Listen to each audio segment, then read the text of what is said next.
I don't want to marry someone who only makes $900 a month. There's no reply from my mother-in-law on the phone. Maybe she's stunned. Hello, are you there? I'm talking about the mother of a man who only earns $900 a month. What are you talking about? I'm saying Aaron only makes $900 a month from his part-time job. I think you might be missing a zero. No, I'm not. It's really $900 a month. My name is Maria, and I'm a 29-year-old housewife. I've been married to my husband, Aaron, for 5 years, and we live in an apartment. We don't have children yet, and though we're not rich, we live comfortably and happily, doing work we enjoy. About 6 months ago, things started to change. My mother-in-law, who lives nearby, demanded to move in with us. Despite our efforts to explain that we couldn't accommodate her, she didn't listen. To my surprise, Aaron supported her, which caused a lot of tension between us. Then Aaron made a troubling decision. After my father-in-law passed away a few years ago, my mother-in-law had been living alone and managing fine. But she started feeling uncomfortable being by herself and wanted to move in with us. The real reason, though, was that her house was old and falling apart. She didn't want to pay for the renovations, so she figured moving in with us would solve her problem. When we got married, Aaron promised that we wouldn't live with his parents. His parents' house is just a 10-minute drive away, so if she needs anything, we can easily go there. Also, I know my mother-in-law has never liked me and often makes sarcastic comments. If she moves in with us, she might become even more difficult. On top of that, she recently quit her part-time job and is now unemployed. If she moves in with us, we would have to cover her living expenses too, which we just can't afford right now. Despite this, my mother-in-law said, "Don't be so proud when my son supports you financially." I tried to explain that I work from home and Aaron doesn't support me financially, but she ignored me. She insisted that with Aaron's income, we could live comfortably, but we can't manage on his income alone. So I asked her if she knew how much Aaron makes each month. She replied confidently, "Of course. He's my son, and you're lucky he's well paid." Really? How so? If my husband's salary were really high, then a part-time job working just 3 days a week would pay well too, I said. My mother-in-law, acting superior, offered to handle the housework so I could focus on work.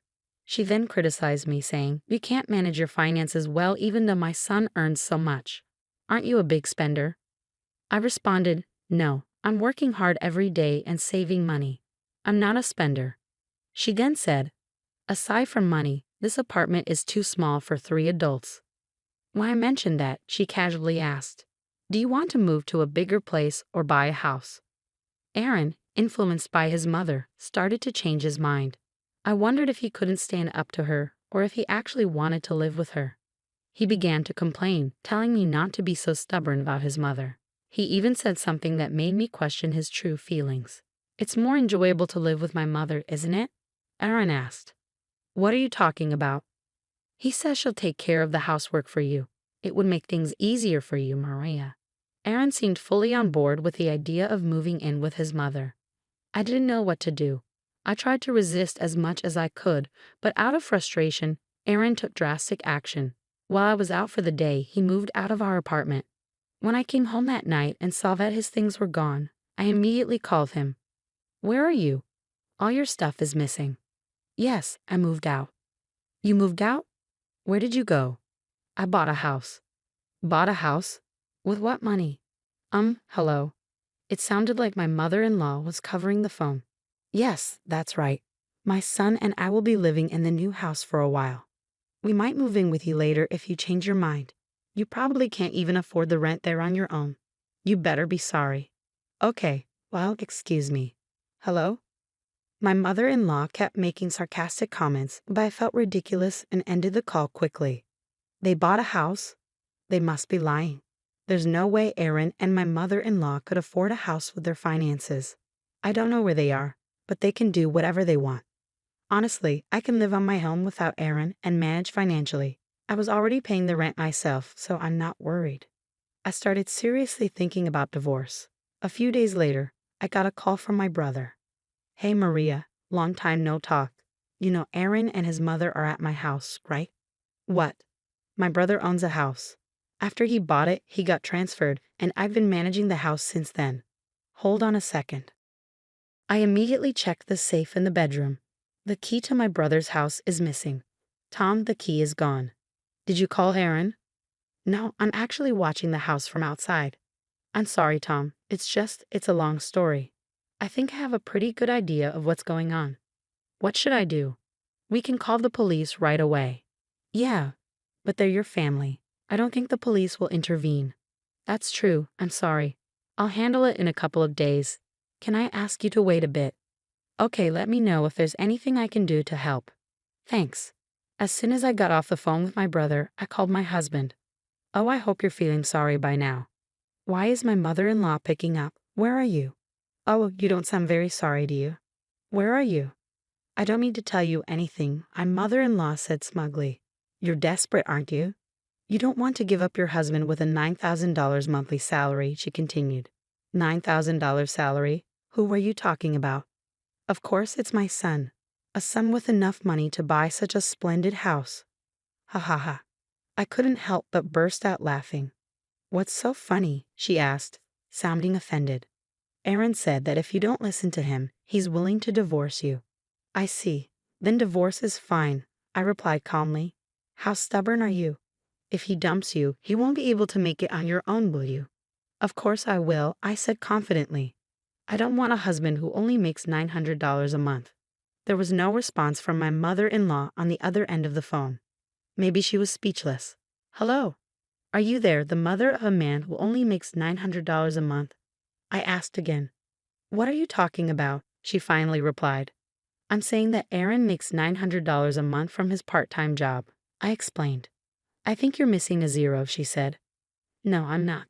It's $900 a month. When I asked Aaron about his salary, he said around 9. Yes, that's right, around 9, I confirmed. Well, I guess it's hard to believe that your son only makes $900, I said. $9,000 is quite a high salary, she replied, still clinging to her misconception.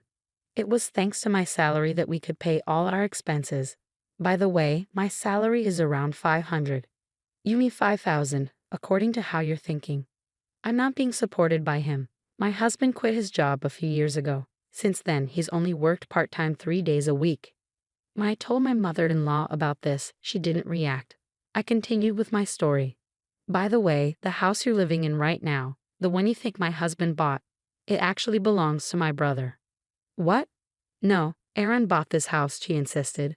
My brother bought the house, and I was in charge of it while his family lives in another area. He gave me the key, and Aaron took it without permission. What you and Aaron did is a criminal act, and I'm going to report it to the police. Wait a minute, my mother-in-law blurted out, clearly caught off guard. Okay, we'll leave, but please don't call the police. My mother-in-law hung up the phone, shouting. I'm sure she and Aaron are in a heated discussion now. When I went to check on my brother's house afterward, both Aaron and my mother-in-law were gone. They must have rushed back to her house in a panic. I immediately contacted my brother and apologized for the trouble my husband had caused. I still had one thing left to do, divorce my selfish husband. I signed the divorce papers and sent them to my in-laws' house. A short while later, my husband called me in a panic. You're kidding, right? I'm sorry, and I apologize about the house. So please reconsider, Aaron pleaded over the phone. I can't be married to a thief. Please enjoy living with your mother, whom you love so much. I can't stay with someone who doesn't respect me. Get a full-time job and good luck making $9,000 a month, I replied firmly. Aaron didn't sign the divorce papers right away, so I hired a lawyer. With legal help, the divorce was granted without much hassle. I was finally free from the impossible situation of dealing with my husband and mother-in-law trying to force me into living with them. My ex-husband and mother-in-law continued to live in their shabby house. Aaron tried to find a full-time job by going to the unemployment office, but because he had been working part-time for so long, it was difficult for him to find a company willing to hire him full-time. They are still living on his $900 income, and my mother-in-law had to start working part-time again. My mother-in-law now complains to him every day, and they fight constantly. I moved out of the apartment I had shared with Aaron and into a new place.